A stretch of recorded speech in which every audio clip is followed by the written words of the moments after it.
누가복음 17장 20절에서 21절 말씀입니다.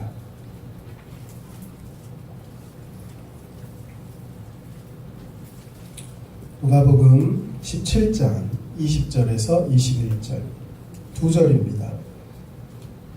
우리 같이 한 목소리로 읽도록 하겠습니다. 시작. 바리새인들이 하나님의 나라가 어느 때에 임하나이까 묻거늘 예수께서 대답하여 이르시되 하나님의 나라는 볼 수 있게 임하는 것이 아니요 또 여기 있다 저기 있다고도 못하리니 하나님의 나라는 너희 안에 있느니라. 아멘. 오늘의 말씀의 제목은 하나님의 나라입니다. 하나님의 나라가 어디 있다고 예수님 말합니까? 우리 안에, 너희 안에. 옛날에 유행했었죠. 내 안에 너 있다. 이런 거였는데 하나님의 나라가 우리 안에 있다. 예수님이 이렇게 말합니다. 저 이 얘기의 배경과 이 얘기의 의도와 하나님께서 또 예수님께서 우리에게 말씀하고자 하는 내용을 오늘은 좀 살펴보고자 합니다. 바리새인들이 예수님한테 이렇게 묻습니다. 하나님의 나라는 언제 임합니까? 어느 때에 임합니까? 라고 묻습니다. 그 말은 바리새인들에게 있어서는 하나님의 나라는 아직 임하지 않았다는 겁니다. 그렇죠? 아직 하나님의 나라가 임하지 않았으니까 하나님의 나라는 언제 임합니까? 라고 묻습니다. 왜 이런 질문을 하냐면 바리새인들과 대다수의 많은 유대인들은 하나님의 나라가 언제 임한다고 생각했냐면 메시아가 오면 그 메시아를 통하여서 하나님의 나라가 이루어진다고 생각했습니다. 그 하나님의 나라가 이루어지면 어떻게 될 거라고 여겼냐면 다윗의 자손인 메시아가 오셔서 다윗의 왕국을 세워 열국의 압제에서 벗어나 열국을 다스리는 영원한 다윗의 왕국이 세워질 거라고 생각하는 것이 하나님의 나라였습니다. 그러니까 바리새인들이 예수님한테 묻고 있는 것은 두 가지 의미를 다 내포하고 있게 되는 겁니다. 자, 당신이 메시아라면 또 메시아라고 여긴다면 당신은 뭘 해야 되는 거냐면 하나님의 나라를 세워야 되는 거예요, 이 땅에. 그런데 당신 지금 뭐 하고 있냐는 거죠. 당신 정말 하나님의 나라를 세우는 메시아라면 지금 나라를 세우기 위해서 세력을 만들고 조직을 형성하고 능력과 힘을 구하면서 살아야 하는 것이 마땅한데 지금 당신이 하는 일은 무슨 의미가 있느냐라는 질문이 하나 들어가 있고, 또 하나는 당신이 내가 볼 때는 메시아가 아닌 것 같은데 메시아가 아니라면 사람 헷갈리게 하지 말고 하나님의 나라를 이룰 수 없으니 일찍이 자신이 메시아가 아니라고 말씀하고 뒤로 물러서라 라는 말이 내포되어 있습니다. 그런 의미에서 하나님의 나라는 어느 때에 임합니까? 라고 묻는 것입니다. 자, 여기서 한 가지 우리가 짚고 넘어갈 것은 하나님의 나라가 뭐냐는 거죠. 하나님의 나라. 하나님의 나라. 그 나라라는 게 뭐냐? 우리는 대한민국, 미국, 필리핀 이런 나라의 중요한 개념 중에 하나는 통치입니다. 통치. 우리 대한민국은 누가 통치하는 거예요? 국민이 통치하는. 국민의 주권이 헌법에 명시되고 헌법으로 다스려지는 법치국가, 이렇게 설명할 수 있죠. 권리가, 주권이 헌법에 있습니다. 그게 나아간 국민에 있고, 이것처럼 통치가 이루어지는 것이 나라입니다. 마찬가지로 하나님의 나라가 뭐냐? 그러면 주권이 어디에 있다는 거예요? 하나님께 있는 거예요. 하나님이 주권을 가지고 하나님의 통치가 이루어지는 것이 하나님의 나라입니다. 그러니까 그렇기 때문에 바리새인들은 뭘로 생각했냐면 하나님의 나라, 그러니까 하나님의 통치가 이루어지는 곳은 메시아가 오셔서 다윗의 왕국을 만드시고 하나님의 통치가 이루어지는 곳, 하나님이 다스리는 나라가 되어야 된다고 생각했습니다. 그러니까 지금 그들은 누구의 통치를 받고 있냐면 로마의 통치를 받고 있어요. 로마의 통치를 받고 있으니까 하나님의 나라가 임하면 로마는 물러가고 로마의 압제에서 벗어나 정말로 온 열국을 다스리는 강력한 나라가, 아무도 범접할 수 없는 나라가 세워질 거라고 생각했습니다.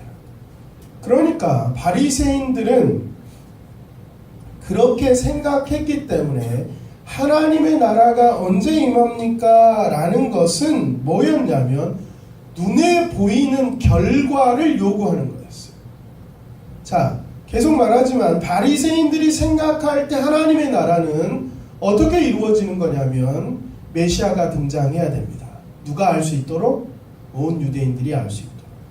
그래서 그 다윗의 왕을 후예가 되어서 왕의 자리에 올라야 합니다. 지금 헤롯 대왕이 다스리고 있는데 헤롯이 물러나고 그 메시아가 왕으로 올라야 됩니다. 그리고 로마가 물러나야 합니다. 그리고 그리스 로마의 신들, 제우스를 비롯한 12주신들은 다 헬라 문화를 위시한 문화들은 다 몰아내어지고 율법을 중심으로 한 히브리 문화와 그리고 하나님만이 주인되는 제사가 그리고 성전의 회복들이 이루어져야 합니다. 토라를 중심으로 한 국가가 세워져야 하고 모든 사람들이 제사를 드리고 하나님을 중심으로 한 그런 나라가 세워져야 합니다. 그것이 바로 하나님의 나라인 것이고 그 하나님의 나라가 임하지 않았다고 생각하는 겁니다. 그러니까 바리새인들이 생각하는 기대하는 하나님의 나라는 눈으로 볼 수 있어요? 없어요? 눈으로 볼 수 있어요. 또한 갈 수도 있습니다. 왜냐하면 하나님을 나라가 딱 영역이 정해져 있을 테니까. 로마가 아닌 곳쪽 갈 수도 있습니다. 그러니까 바리새인들이 생각하는 하나님의 나라는, 아니 그 당시 대다수의 사람들이 생각하는 하나님의 나라는 공간의 문제였습니다.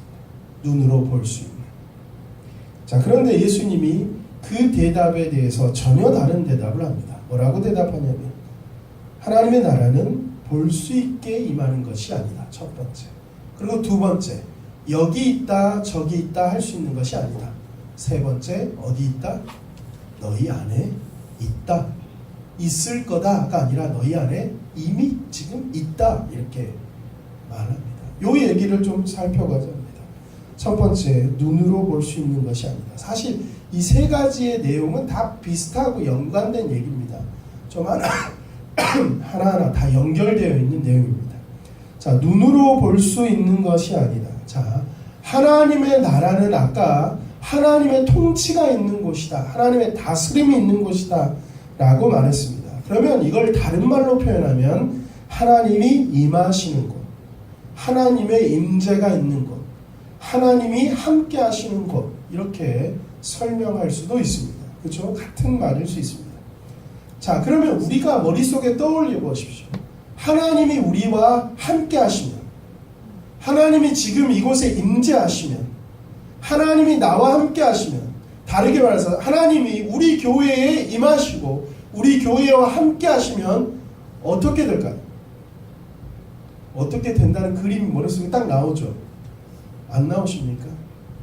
뭐 있으나 마나 뭐 이런 게 아니죠. 하나님 정말 우리랑 함께 한다 그러면 우리는 하나님의 나라가 임하시면, 하나님의 임재가 있으면, 하나님의 은혜가 부어지면 이렇게 될 거라는 그림이, 달리 말하면 우리가 볼 수 있는 가시적인 결과들에 대한 예상이 우리의 머릿속에 있습니다. 자, 바리새인들도 똑같이 하나님의 나라가 임하면 로마는 물러가고 헬라 문화는 떠나고 토라를 중심으로 한 율법이 다시 수립되고 모든 사람은 하나님을 중심으로 제사를 드리며 온전히 거룩해진 나라가 이루어질 것이라고 눈으로 볼 수 있는 결과가 있어야 된다고 생각하죠. 그러니까 아직 뭐 한 거예요? 하나님의 나라는 임하지 않은 거예요. 그때가 될 때까지, 내 눈으로 볼 수 있는 그 결과가 나오기 전까지는 임한 것이 아닙니다. 우리들도 지금 하나님이 우리와 함께 하시면, 하나님이 우리 가운데 임하시면, 이런 말은 우리 속에 무슨 마음이 있냐면 아직 안 임했다는 거예요. 아직 하나님이 함께하고 있지 않아. 물론 함께해. 함께하는 거니까 함께 하는 건 알아. 근데 막 함께 하는 건 아니야. 말이 표현이 이상한데. 그렇죠?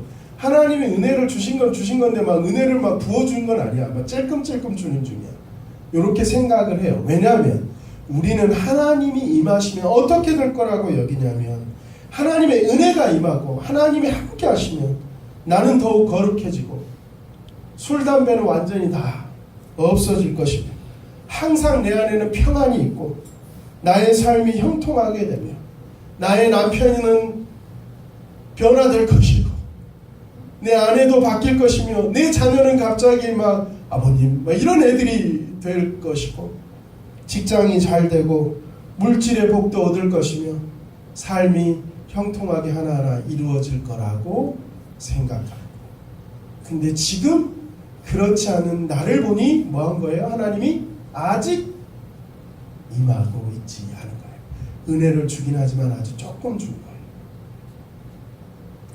자기를 생각하면 좀 덜 되지만 교회를 생각해 보십시오. 여러분, 하나님이 임하시면 하나님이 우리와 함께 하시면 교회가 어떻게 될까요? 부흥하겠죠. 우리 그렇게 예상해요. 아직 우리 교회가 부흥하지 않는 이유는 하나님이 아직 덜 와서 그래요. 오는 중이라 그래요. 우리는 그렇게 생각합니다. 부흥하면 어떻게 될 거라고 생각하냐면 쉽게 떠오른 그림이 있습니다. 뜨거운 찬양이 있고. 제가 오늘 찬양하면서 정말 우리 교회는 너무 찬양이 뜨겁지 않구나. 내가 정말 민수에서 이런 생각을 많이 했습니다.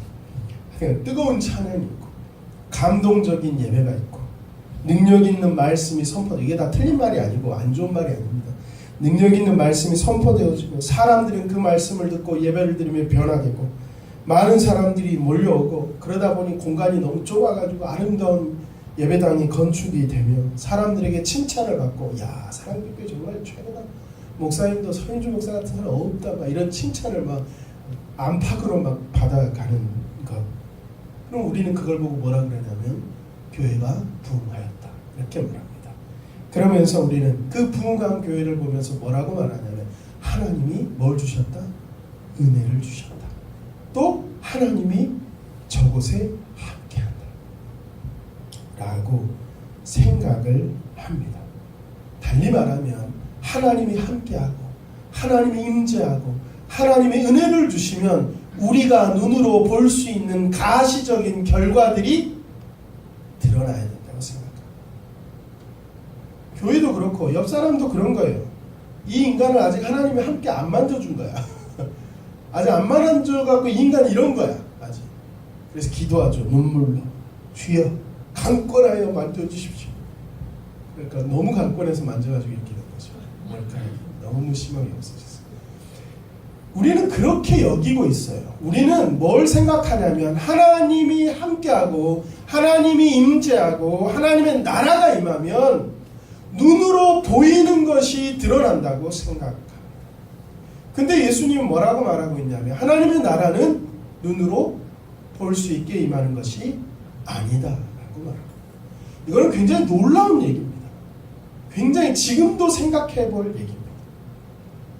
역사적으로 이 얘기가 어떻게 이루어지냐면 AD 30년부터 AD 30년에 예수님이 돌아가셨다 생각한다면 AD 30년부터 AD 310년까지 기독교는 엄청난 핍박 속에서 살아갑니다. 정말 그리스도인이 된다는 것은 엄청난 고난과 핍박을 각오하면서 그리스도인이 되는 거였습니다. 정말로 많은 사람들이 순교를 당하였습니다. 고문을 당하고 사자굴에 던져지고 원형 경기장에서 사자들에게 먹혀지는 일들이 비일비재했습니다. 많은 사람들이 죽어갔습니다. 그리고 그것보다 더 많은 사람들이 지하로 숨어 들어갔습니다. 그게 카타콤이죠.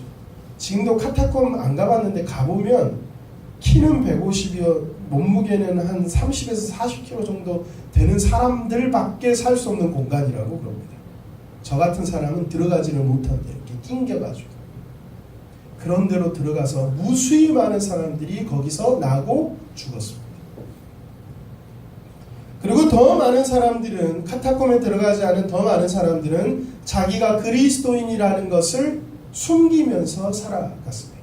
비밀 결사처럼 기독교인이라는 것을 표현했습니다. 그런 그리스도인들이 거의 300년 가까운 시간 동안 그리스도인들은 큰 소리로 찬양을 부를 수가 없었습니다. 왜요? 소리가 나면 안 되니까. 큰 소리로 찬양을 부를 수도 없었습니다. 당연히 눈에 보이는 예배당은 존재하지 않았습니다. 집에서 혹은 어디 창고 같은 데서 어디 동굴에서 예배를 드렸습니다. 소리 소문으로는 기독교인들이 많다는 소문은 들었으나 내가 만나고 예배드리는 기독교인의 수는 한정될 수밖에 없습니다. 10명 이하여야 돼요. 왜냐하면 10명 이상이 되면 모임이 드러나게 돼 있습니다. 그렇죠? 고발이 들어가거나 쟤네들 뭐 모이는가 이렇게 되죠. 한 5-6명 모여야 그냥 모이는 것이 될 수 있습니다. 그들이 드렸던 예배는 5-6명 모여가지고 이 5-6명이니 전문 목사가 있었겠습니까? 우리로 한 목자분들이 이제 예배를 드리는 거예요. 따로따로 소수로 이렇게 예배를 드렸습니다. 자, 그런 식으로 말한다면 그리스도인들에게는 하나님의 나라가 눈에 보이지 않았어요. 보이는 게 아무것도 없어요. 사람도 없고 예배당도 없고 기적도 일어나지 않고 죽어가고 피하고 도망치는 삶이 그들의 삶이었습니다. 그럼에도 불구하고 기독교는 엄청난 수로 불어났습니다. 핍박과 고난과 순교 속에 전도의 불길이 꺼지지가 않았습니다. 심지어는 하도 불어나서 터툴리안이라는 사람, 그다음 이 핍박의 기간 동안의 교부였는데 순교는 전도의 씨앗이다 이렇게 얘기할 정도였습니다. 피가 뿌려지는 만큼 사람이 몰려든다 이렇게 말할 정도였습니다. 왜 이렇게 됐냐? 그들의 눈에는 하나님의 나라가 보이지는 않았어요. 아까 바리새인들이 말한 것처럼 우리가 생각하는 하나님의 나라가 가시적으로 보이지 않았으나 중요한 건 그들은 하나님의 나라로 살았어요. 그들이 하나님의 나라로 살았어요. 그래서 이런 결과들이 나왔습니다.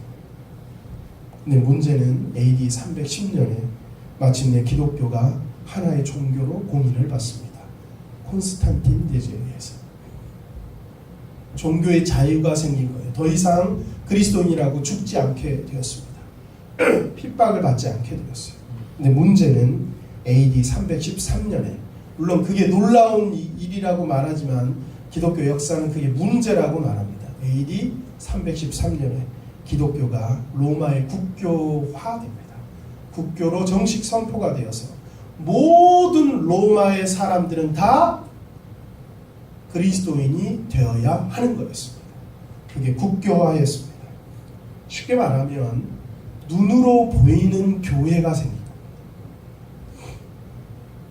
로마라는 거대한 나라가 하나의 교회가 된 겁니다.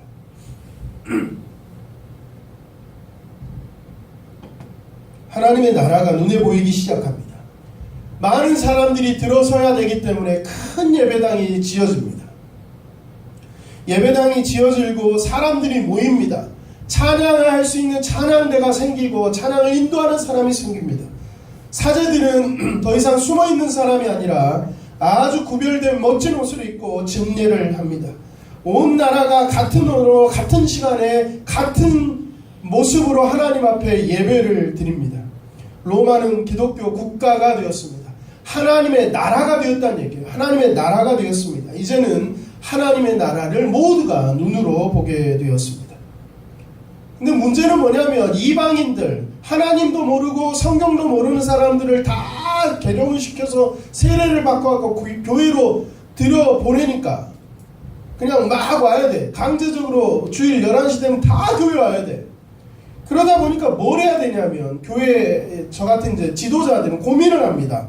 뭐냐면 성경도 모르고 하나님도 모르는 사람한테 누굴 보여줘야 돼요? 하나님을 느끼게 하고 하나님을 보여줘야 돼요. 그들이 성경을 읽을 건 아니니까 관심도 없거든요. 예수 믿는다는 우리들도 성경 좋다고 하지만 얼마나 안 읽습니까?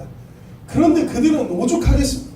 안 읽어요. 그러니까 뭐예요? 그들에게 뭘 보여줘야 되냐면 교회의 역사와 예수님과 하나님을 보여줘야 돼요. 하나님의 나라를 보여줘야 돼요. 그래서 뭘 그리냐면 성화를 그립니다.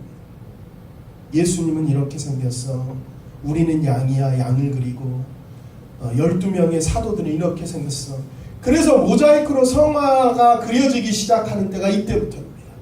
그리고 뭘 만드냐면 성상을 만듭니다. 이콘, 마리아 상, 예수님 상, 십자가에서 그때는 십자가 예수님이 달려있는 걸 그리지 않았어요. 그냥 십자가. 혹은 그 초기 기독교는 십자가도 그리지 않고 고기 이렇게 했어요. 고기, 익스투스를 상징으로 했습니다. 근데 십자가 예수님이 이렇게 달려 이런 거 있잖아요. 빼빼마른 예수님이 불쌍하게 있는 거. 그런 것들이 여기에 걸려지게 되고 이렇게 성인들의 상들이 쭉 그려집니다. 성상. 그리고 예배당을 어떻게 지어요? 아주 아름답게 짓습니다. 예배당이 막 천장이 막 하늘 끝까지 올라가게끔 지어요. 왜 그래요? 예배당에 딱 들어가면, 여러분들도 그 유럽 여행 가시면 예배당에 한번 들어가 보세요. 예배당에 딱 들어가면 막 하나님이 느껴져요. 그렇대요. 저는 안 가봤어요. 근데 진짜로 그렇답니다. 그냥 거기를 가면 우리 명동성당만 가도 그래요. 명동성당 딱 들어가면요, 밖에서는 야! 막 이런 애들이 안에 들어가면 야! 이렇게 말해요. 왜 그래요? 너무 엄숙해서 그래요. 그 압도되기 때문에 건물에. 여기서 가면 뭐 야! 이렇게 애들 뛰어다니고 이러니까 압도가 안 되지만, 왜 그렇게 짓냐면 하나님의 나라를 보여줘야 됐어요. 그래서 그들은 전부 다 뭐 했냐면 하나님의 나라를 보여주는데 포커스가 맞춰져. 성상, 성화, 예배당. 그리고 그 예배당에 들어가면 이곳이 마치 하나님의 영역인 것처럼 느껴집니다. 그래서 교회는 하나님의 나라 같고 밖에 나가면 세상 같고 이렇게 느껴지게 되는 것도 이런 이유가 있습니다. 미사는 더 복잡해졌고 예배당은 더 아름답고 더 높아졌습니다. 하나님의 나라를 보는 것은 훨씬 쉬워졌습니다. 근데 문제는 뭐냐면 점점 시간이 갈수록 하나님의 나라로 사는 사람들이 없어지게 된다는 거죠. 그런 중세교회가 싫어서 많은 사람들이 종교개혁을 시도하게 됐습니다. 종교를 개혁하려고 시도한 게 아니라 본래대로 돌아가야 된다고 해서 종교개혁이 시작됩니다.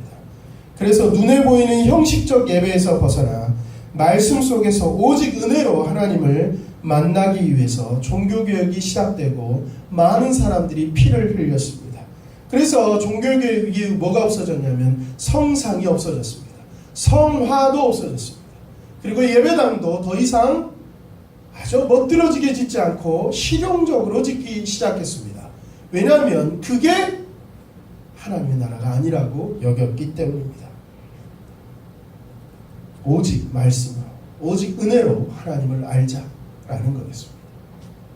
그런데 오늘날 다시 그 종교개혁의 산물인 우리들, 결과인 우리들은 다시 하나님의 나라를 뭐 하려고 하냐면 보려고 합니다. 큰 예배당으로, 아주 멋진 형식의 예배로, 그리고 예배 시간에 보여지는 감동으로, 그리고 많은 기적들과 특별한 감동들로 우리는 하나님의 나라를 보고 싶어하고, 또 많은 교회들이, 많은 목사들이 고민합니다. 어떻게 하면 보여줄 수 있을까? 그 말씀에 예수님이 뭐라고 하냐면 하나님의 나라는 볼 수 있게 임하는 것이 아니다.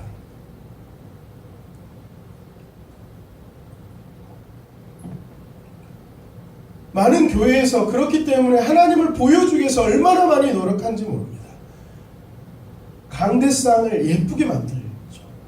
물론 예쁘게 만들면 안 돼, 이 말은 아니에요. 막 허름하게 찬 것처럼 하자, 이건 얘기는 아닙니다만, 어떤 느낌을 갖냐면 이곳에 오면 뭔가 하나님이 있는 뭐 이렇게 느낌적인 느낌이 들게끔 해야 한다고 생각을 하죠. 예배에 감동을 주기 위해서 뭔가 장치를 만들고 세션을 많이 세우고, 그리고 음악을 더 크게 하고 감동적인 찬양으로 우리의 감동을, 이렇게 감정을 터치해야 된다고 생각을 합니다. 말씀을 전할 때도 성경에서 무엇을 말하고 있는지를 전하는 것도 중요하지만 그러나 성도들이 그걸 들을 때 뭔가 뜨거운 뭐야 그래야 돼? 한 줄기의 메시지를 탁 받아갈 수 있게 하는 것이 중요하다고 가르치기도 합니다. 물론 이런 현상들이 다 나쁜 것만은 아니겠지만, 그러나 성도도 또 목회자도 하나님의 나라를 보고 싶어하고 또 보여주고자 하게 되었습니다. 예수님이 두 번째로 말한 건 뭐냐면, 하나님의 나라는 여기 있다 저기 있다 할 수 있는 것이 아니다. 자, 로마가 물러나고, 그런 일이 없었지만 로마가 물러나고 다윗의 자손이 왕이 된, 그래서 팔레스타인 지역이 하나님의 나라가 세워졌다면 그곳이 하나님의 나라고, 나가면 하나님의 나라가 아니고 가 아니란 얘기입니다. 종교의 자유가 있고 종교의 자유를 위해서 모여든 사람들이 청교도의 정신으로 세워진 미국이 하나님의 나라가 아니다라는 것. 마찬가지로 이슬람교가 강력하게 적용하고 있는 이라크를 비롯한 이러한 모슬렘 국가들은 하나님의 나라가 아닌 것이 아니란 얘기입니다. 더 나아가서 우리가 예배드리고 있는 이 교회 예배당은 하나님의 나라이고, 저 유흥가가 밀집되어 있고 술집들이 얽히고 설키고 있는 그곳은 하나님의 나라가 아닌 것이라는 것이 아닙니다. 하나님의 나라는 여기 있는 것 또 저기 있는 것이 아니라는 것.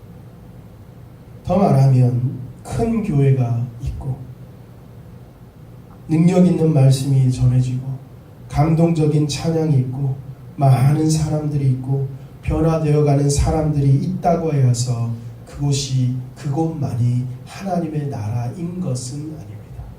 반대로 작은 교회, 미숙한 말씀이 아주 밋밋한 찬양 가운데 아주 작은 사람들이 모여있고 큰 변화 없는 사람들이 있는 곳이라고 하여서 그곳에 하나님의 임재가 없다라고 할 수 없다는 겁니다.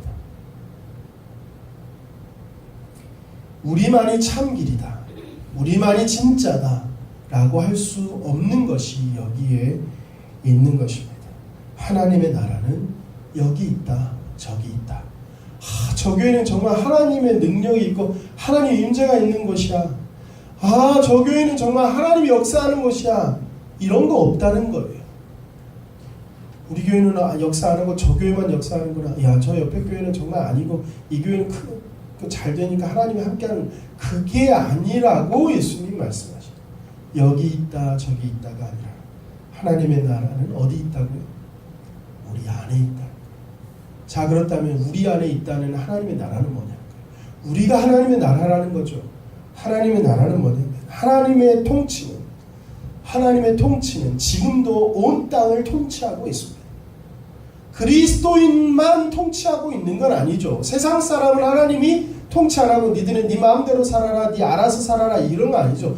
온 세상이 다 하나님의 은혜 가운데, 하나님의 임재 가운데, 하나님의 다스림 가운데 살아갑니다. 그럼 그리스도인은 뭐냐면 하나님이 나를 다스리고 세상을 다스리고 있다는 것을 깨달은 사람들이에요. 인지하고 아는 사람들이에요. 그것을 고백한 사람들이 바로 그리스도인들입니다. 그렇기 때문에 그리스도인들은 하나님의 나라가 내 안에 있는 거예요. 우리 안에 있는 겁니다. 하나님의 다스림을 받고 있는, 하나님의 임재가 있는, 하나님의 뜻이 이루어지는 그 나라, 그게 바로 나인 거죠.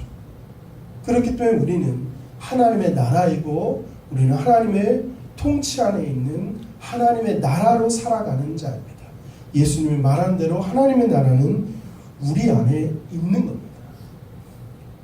자, 우리는 무슨 생각을 쉽게 하냐면 천국과 지옥을 얘기합니다. 자, 지금 죽으면 천국 갈 수 있습니까? 이런 얘기하면 곤란하죠. 목사님 왜 이런 걸 물어봐서 한 일주일 주세요. 그래가지고 일주일 후에 죽어야 되고 이런 상황인데, 우리는 무슨 생각하냐면 천국은 너무 좋은 곳이에요. 다 천국 가고 싶죠. 난 너무 지옥이 좋아요. 이런 사람 없어요. 천국은 너무 좋아. 지옥은 막 불못에 막 불에다가 뭐 껍질 벗겨갖고 소금을 쳐서 막 또 불에다 태우고 이런다고 어릴 때 목사님이 말해줬어. 아직도 그게 아까운데 성경에 그런 말은 없더라고요. 왜 소금은 친다는 얘기는 없어. 근데 정말 지옥 가면 안 되는데 막 이런 생각이 듭니다. 그러다 보니까 우리는 천국을 가려고 어떻게 하냐면 예수를 믿어요. 천국의 티켓은 믿음이구나. 그래, 믿음으로 가는 나라 하나님 나라. 그래서 믿음으로 간다 그래서 우리는 내가 예수를 믿었기 때문에 천국 가는 티켓을 받았다고 생각합니다. 그래서 나는 이제 천국 가. 언제? 죽어서. 지옥은 안 갈 거야. 언제? 죽어서. 쟤는 저렇게 죽으면 지옥 가는데 어떡하나. 이렇게 하지만 성경에서는 천국과 지옥은 가고 안 가고의 공간의 문제를 말하고 있지 않아요. 내가 죽어서 이제 천국 가는구나. 티켓을 하나 얻었어. 믿음 티켓. 쟤는 티켓이 없으니까 지옥 가는구나가 아니에요. 성경에서는 천국과 지옥은 예수를 믿는다는 건데, 믿는다는 것은 믿어서 천국을 가냐 믿지 않아서 지옥 가냐가 아니라, 믿는다는 것은 하나님의 자녀가 되었다는 거예요. 그리스도인이 되었다. 하나님의 통치 안에 있는 자가 되었다. 하나님의 다스림 가운데 있는 자가 되었다. 아니, 하나님의 다스림을 받아들이고 그 뜻에 순종하기로 한 자가 되었다라는 거죠. 그러니까 천국을 가고 지옥을 가는 것은 공간으로 가는 문제가 아니라 나의 정체성의 문제인 거죠. 그러니까 내가 예수를 믿으면 하나님의 자녀가 되는 거예요. 그러니까 하나님이 함께 있는 곳으로 가는 거예요. 그것을 우리는 천국이라고 말하는 거예요. 그리고 내가 하나님의 다스림을 거부하고 예수를 믿지 않은 자는 하나님의 자녀가 되지 않은 거죠. 정체성의 문제. 그러니까 하나님이 없는 곳에 가는 거예요. 하나님이 없는 곳에. 그것이 바로 우리의 정체성의 문제란 말이죠.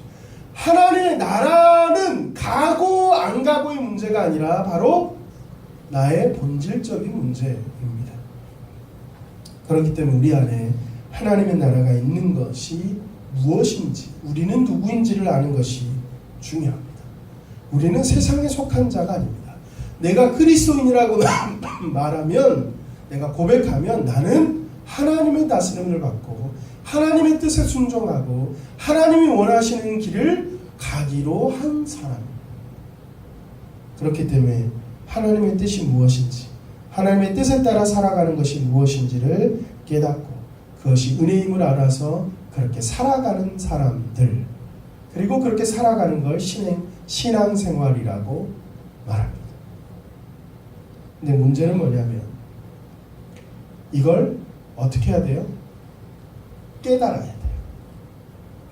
예수를 믿는 것과 안 믿는 것의 큰 차이는 뭐냐면 예수를 나의 주로 받아들이냐 그렇지 않느냐인데, 그것의 근원에는 하나님이 살아계시느냐, 예수님이 나를 위해서 죽으셨느냐 하는 이 복음의 메시지를 어느 순간 내가 뭐 한 거예요? 깨달은 거예요. 깨달은 거예요. 그렇군요 라고 깨달은 거예요. 그래서 내가 하나님의 사람이군요. 하나님 정말 나를 사랑하시는군요 라고 깨달은 거예요. 어떻게 깨달았는지는 잘 모르겠으나 내가 깨달은 거예요. 그 깨달고 봤더니 옆에 깨달은 사람이 있기도 하지만 안 깨달은 사람이 있어요. 힘이 최고지, 인생 뭐 있어 한방이야 이러면서, 죽으면 끝이지 이러면서 지 마음대로 살아가는 사람들이 옆에 있어요. 그들에게 아무리 말을 해줘도 그들이 깨달아요? 못 깨달아요? 못 깨달아요. 깨달음이 은혜가 될 거예요. 깨달음이 은혜가. 물론 그래서 쟤는 못 깨달으니까 말할 필요 없어 라는 건 아니지만, 끊임없이 말해도 이 사람이 깨닫는 건 정말로 은혜일 수밖에 없는 겁니다. 마찬가지입니다. 내가 그리스도인이 되었어도 어떤 이들은요, 예배가 그냥 정말 막 간당간당한 거예요. 예배를 오셔야 되는데 오기로 했는데 안 오고, 제발 오시면 좋겠고. 이게 왜 그래요? 예배가 중요하다고 깨달은 거예요. 누가 목사 깨달은 거예요. 그러니까 성도들한테 뭐예요? 물론 나오시는 분도 있지, 안 나오죠. 예배 꼭 나오세요. 예배 너무 나오셔. 예배 너무 중요합니다. 이렇게 말하는 거예요. 근데 이게 그렇게 중요하다고 깨닫지 못하면 나가지는 않습니다. 달리 말하면 예배 나오는 건 난 됐어. 근데 하나님의 뜻을 깨닫다 보니까 말씀을 알아야겠네 라는 생각을 깨닫게 됩니다. 그러다 보니까 성경 통독을 왔어. 성경을 읽고 말씀을 보니까 너무 좋아. 왜 옛날에는 이렇게 좋은 걸 몰랐을까? 옛날에도 성경책이 있었고 요즘에도 있었고 그전에도 더 많았는데 왜 그때는 성경을 안 읽었을까? 깨닫고 났더니 이게 너무 좋은 거예요. 그러다 보니까 옆에 사람한테 뭐라 그래요? 성경인데 너무 좋으니까 와. 그럼 그 사람들이 뭐라 그럽니까? 알지, 나도 좋은 거 알지. 정말 좋은 거 알지. 근데 바빠. 그래서 안 와. 그러면 깨달은 자는 어떻게 해요? 바쁜 거 알아. 근데 바빠도 어쩌겠어. 이거 읽어야지. 제가 자주 하는 말이죠. 바빠도 어쩌겠어. 읽어야지. 하나님 머릿속에 집어넣어 준 거 아닌 이상 읽을 수밖에 없거든. 깨닫는 자가 깨닫지 않는 자를 바라보면 안타까워집니다. 그리고 깨닫고 나면 뭘 알게 되냐면 내가 은혜 안에 있구나를 알게 됩니다. 더 깨달아가면 깨달아갈수록 하나님이 나를 다스림이 얼마나 놀라운 것인가를 알게 됩니다. 우리가 하나님의 나라로 살아가는 것은 분명합니다. 그게 그리스도이니까. 그러나 하나님의 나라로 살아가는 과정 가운데는 분명한 건 하나님이 우리에게 주시는 은혜로 깨달아가는 부분이 있습니다. 여러분, 여러분들이 어느 자리에 있는지 여러분 스스로 생각해 보시고 하나님 앞에 구하여서 내가 정말로 눈으로 보이는 가시적인 결과를 쫓아가는 하나님의 임재가 아니라 내 안에서 역사해가는 깨달음 속에 하나님을 닮아가는 삶 속에 이루어지는 하나님의 나라로 내가 살 수 있게 하여 주십시오 라는 것이 우리의 고백이 되어야 됩니다. 마찬가지, 우리 교회도 마찬가지입니다. 하나님이 임재하시면 우리는 이렇게 될 거라는 그림이 아니라 하나님이 우리 가운데 임할 때 우리 교회가 하나님의 나라로 살아가는, 하나님의 나라로 깨달아가는, 그렇게 행하는 그런 교회가 되게 해달라고 우리는 또 기도하고 그렇게 살아가야 됩니다. 예수님이 우리 가운데 말합니다. 하나님의 나라는 볼 수 있게 임하는 것이 아니고 여기 있다 저기 있다 할 수 있는 것이 아니라 하나님의 나라는 너희 안에 있는 것이다. 이렇게 말합니다. 하나님의 나라를 가슴에 품고 사는 우리 모두가 정말 하나님의 나라로 성장하고 살아가는 그런 삶이 되기를 간절히 바랍니다. 우리 같이 기도하겠습니다.